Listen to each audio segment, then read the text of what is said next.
के पाठक को जो अपर मुख्य सचिव बनाया गया, तो उस हिसाब से के पाठक जो चीज़ें समझते हैं, कहीं कहीं उनका ब्यूरोक्रेटिक एटीट्यूड हो जाता है, और सामंती किस्म का एटीट्यूड हो जाता है। हम जो मूल्यांकन करते हैं कि ये फरमान, ये आदेश गलत था, तो लोकतंत्र है ना, लोकतंत्र तांत्रिक प्रक्रिया को अपनाते हुए जनता की भावना को देखते उस फरमान को वापस ले रहे हैं हम। इसमें किरकिरी क्या हो रही है? लेकिन क्या उनको अपमानित होना पड़े तो ये तो आपको देखना होगा ना, इसलिए झटके से क्यों फरमान ला रहे हैं आप?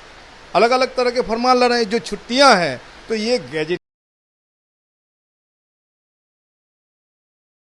मैं आपके साथ अभिजीत सिंह। बिहार के शिक्षा विभाग के जब से अपर मुख्य सचिव के पाठक बने हैं, तब से बिहार का शिक्षा विभाग है जो काफ़ी सुर्खियों में रह रहे हैं।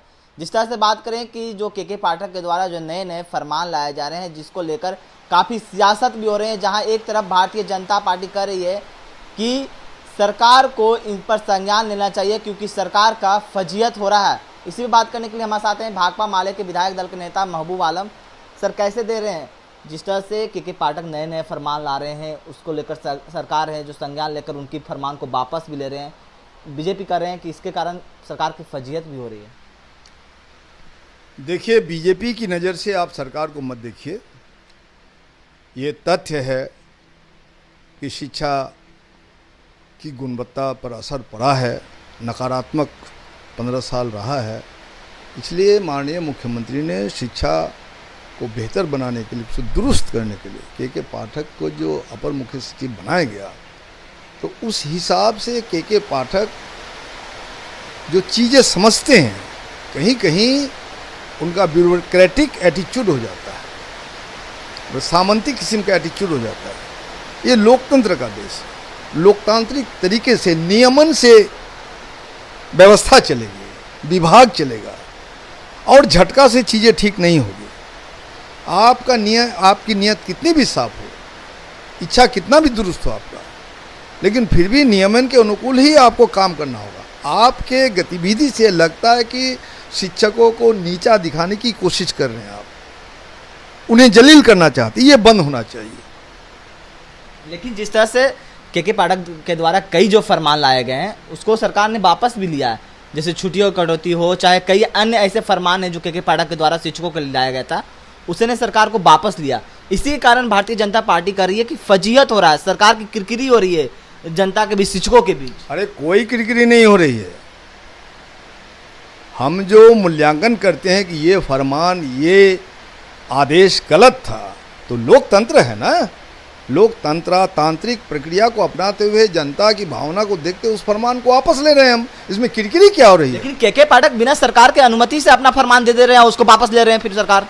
के पाठक को समझना होगा, वो अपर मुख्य सचिव है, कोई राजा का मंत्री नहीं है वो। ये लोकतांत्रिक देश में बिहार जो एक प्रांत है, उसकी एक सरकार है, उसका एक विधानसभा है, उसकी एक कैबिनेट है, कैबिनेट के विभाग और विभाग के एक सेक्रेटरी हैं। तो कभी कभी उनको एहसास हो जाता है कि वही एक योग्य पदाधिकारी है, बाकी लोग अयोग्य है। तो ऐसी सोच को हम कंडेम करते हैं, हम भी लगातार देख रहे हैं। इसलिए बिहार विधानसभा में भी हमने सवाल उठाया था, के पाठक को समझना चाहिए कि कैबिनेट की सुपीरियरिटी है, ब्यूरोक्रेसी की सुपीरियरिटी नहीं है। लाइकवाइज विधानसभा की सुपीरियरिटी है, बढ़ियता है, सरकार की बढ़ियता नहीं है। तो इन्हीं को देखते हुए अब पिछले लंबे समय से चीज़ें जो खराब हो चुकी, उसको जो झटका से ठीक नहीं ना होगा। तो आपको ऐसा कोई काम नहीं करना चाहिए जिसके आपकी काबिलियत पर भी सवाल हो, और हमारे जो शिक्षक लोग जो पढ़ा रहे हैं, जो पढ़ाना चाहते हैं, उनको अपमानित होना पड़े। तो ये तो आपको देखना होगा ना, इसलिए झटके से क्यों फरमान ला रहे हैं आप?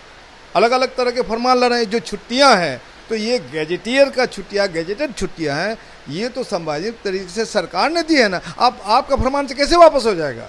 इसलिए जब सरकार को लगा कि के पाठक अपनी लक्ष्मण रेखा सीमा लांघ रहे हैं, तो उन्होंने उनको वापस लिया और उनको हिदायत दी कि भाई अब अनुकूल चलिए। तो क्या जिस तरह से वो लक्ष्मण रेखा लांघ रहे हैं, तो क्या लगता है कि उनको पद से निलंबित कर देना चाहिए के पाठक को, जिस तरह से बिना अपने से ही ऑर्डर पास कर देते हैं और सरकार को वापस लेना पड़ता है? अरे भाई, आप लोग इसको इतना इशू क्यों बनाते? बीजेपी कर रहे हैं कि पद से उनको हटा देना चाहिए क्योंकि सरकार मोरे तो एको गिरधर गोपाल दूजो ना कोई। बीजेपी का तो एक ही गिरधर गोपाल है जो कितना विद्वान है, आप देख रहे हैं, हम लोग देख रहे हैं। बीजेपी की जो अपनी किरकिरी हो रही है, पूरे देश में दुनिया में जो फजीयत हो रही है, उसको संभाले ना। बीजेपी किस दिशा में जा रही है? लोकतंत्र को सम्मान कर रही है बीजेपी। आज जो वन इलेक्शन वन नेशन की बात करता है तो बीजेपी कहाँ से करता है? इंडिया का कॉन्स्टिट्यूशन क्या करता है? कॉन्स्टिट्यूशन का कोई सम्मान बीजेपी के दिल में है? ये नोटंकी बंद कीजिए, दिन लद गए आपके, अब आप लोग जाने वाले हैं। तो क्या के पाठक को रहना देना चाहिए उनको शिक्षा विभाग का? के पाठक तो है और रहेंगे, और आने वाला दिन में बेहतर काम करेंगे, सकारात्मक काम करेंगे। और उन्होंने जिस तरह से सरकार को प्रपोजल दिया है कि जितने भी विद्यालय है, जितने स्कूल्स है, स्कूल्स का निर्माण किया जाए, और जितने भवनहीन स्कूल है भवन उपलब्ध करवाया जाए, जमीन उपलब्ध कराई जाए, तो पॉजिटिव दिशा में जा रही है। लेकिन एक तस्वीर ऐसा भी सबने निकल के आया कि राज्यपाल और के पाठक यानी शिक्षा विभाग आमने सामने देखने को मिला। राज्यपाल ने भी काफ़ी कुछ सुनवाया अपर मुख्य सचिव को, तो उसको किस रूप में आप? जरूर मान लीजिए, आप पत्रकारिता करते हैं, आपका ब्यूरो चीफ है, कहीं से आप आते हैं तो आपको कुछ नसीहत देने की ज़रूरत होती है, तो नसीहत देते हैं। ये तो लोकतंत्र है।